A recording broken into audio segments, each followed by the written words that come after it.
कामठीबाबत आरोप केले होते. आता कामठीचे काँग्रेसचे उमेदवार सुरेश भोर यांचंच मतदान 2 ठिकाणी नोंदणी झालेली आहे, ते व्हायरल झालेलं आहे. राहुल गांधी ज्यावेळेस हायड्रोजन बॉम्ब म्हणतात त्यावेळेस ते फुसकी त्या ठिकाणी लवंगी असते, हे आता सगळ्यांच्याच लक्षात आलंय.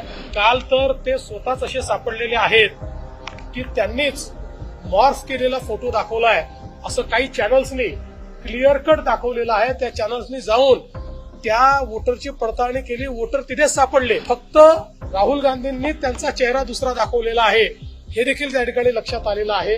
त्यामुळे अशा प्रकारे हे जे काही राहुल गांधींचं काम चाललेलं आहे, कुठेतरी हा अजेंडा, हा जो काही वेगवेगळ्या आमच्या देशामध्ये लोकशाही योग्य पद्धतीने नांदू नये असा विचार करणारे जे आंतरराष्ट्रीय फोर्सेस आहेत, या फोर्सेसची विचारसरणी आणि राहुल गांधी यांची विचारसरणी हे आता एकत्र पाहायला मिळते आहे. त्याच्यामध्ये कुठलाही भेद नाही आहे.